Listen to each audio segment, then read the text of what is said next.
নমস্কাৰ মই প্ৰাঞ্জলে আপোনালোকক স্বাগতম জনাইছো আজি অকমান বেলেগ এটা কথা গোল প্লেনাৰ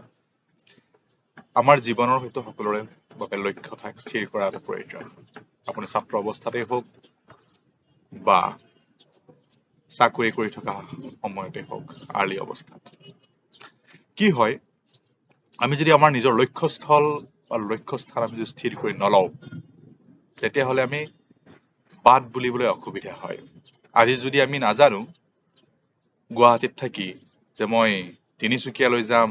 নে মই ধুবুৰীলৈ যাম তেতিয়া কোনখন গাড়ীত উঠিব বা কোনটো ৰাস্তা ল'ব গতিকে ছাত্ৰ-ছাত্ৰীসকলক উদ্দেশ্য কৰি বিশেষকৈ কৈছো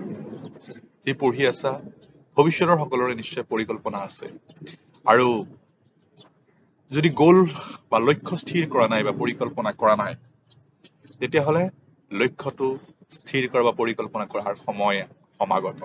মই এখন কিতাপৰ উদ্ধৃতি যিখন সম্পাদন দায়িত্বত মই নিজেই আছিলো এখন সংবিধানৰ কেৰিয়াৰ হেণ্ডবুক বা কেৰিয়াৰৰ হাতপুথি এখনত এটা প্ৰবন্ধৰ পৰা মই উদ্ধৃতি দি কৈছো আমি গোল প্লেন কৰিবলৈ আমাক নিজকে 4টা প্ৰশ্ন সুধিব লাগে আপুনি where do we want to go আমি ক'ত যাবলৈ বিচাৰো where do we want to go আমি ক'ত যাবলৈ বিচাৰো দ্বিতীয়টো প্ৰশ্ন where am I now আমি যেতিয়া জানি লম আমি ক'ত যাবলৈ বিচাৰো তাৰ পিছত মই নিজকে সুধিব লাগিব মই এতিয়া ক'ত আছো কাৰণ মই এতিয়া ক'ত আছো সেইটো জানিলেহে মই কলৈকে যাম সেই ৰাস্তাটোৰ দূৰত্ব আমি হিচাপ কৰিব পাৰিম বা দূৰত্ব গম পাম তৃতীয় প্ৰশ্ন how do I get there তালৈকে মই কেনেকৈ যাব পাৰিম উৰাজাহাজত যাব লাগিব নে ৰেলেৰে যাব লাগিব নে বাছেৰে নে খোজকাঢ়ি ঠিক পঢ়াৰ শুনাৰ ক্ষেত্ৰতো মই যদি ভাবো যে মোৰ লক্ষ্য মই ডক্টৰ হ'ব খোজো ডক্টৰ হ'বলৈ হ'লে মই কি পঢ়িব লাগিব হয় হায়াৰ ছেকেণ্ডাৰী সায়েন্স পঢ়িব লাগিব বায়োলজি থাকিব লাগিব ইমান মাৰ্কছ পাব লাগিব তাৰপিছত নীট এক্সাম দিব সেইটো এটা ৰাস্তা কি কৰিব লাগিব নহয় বোলে মই এজন গৱেষক হ'ব খোজো এৰোনটিকেল ইঞ্জিনিয়াৰ হ'ব খোজো তেতিয়া কি পঢ়িব লাগিব নহয় মই ডেভেলপমেণ্ট ষ্টাডিজত বা ডেভেলপমেণ্ট চেক্টৰত কাম কৰিব খোজো কি পঢ়িব লাগিব ক'ত পঢ়িব লাগিব সেই ৰাস্তাখিনি উলিয়াই ল'ব লাগিব এই ইনফৰমেশ্যনখিনি যোগাই ল'ব লাগিব 4 নম্বৰ প্ৰশ্নটোত আছে how much time or support do I have to get there সেই লক্ষ্যস্থানলৈ যলৈকে মই যাম বুলি ভাবিছো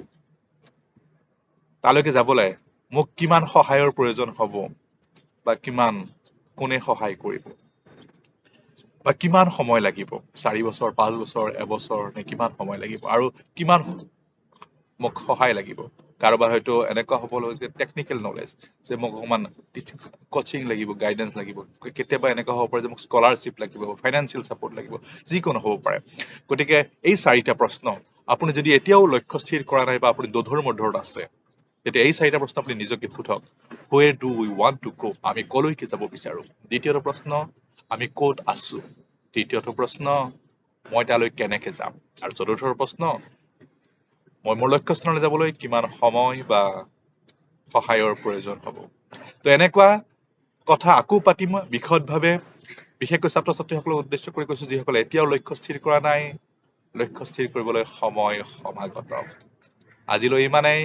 ধন্যবাদ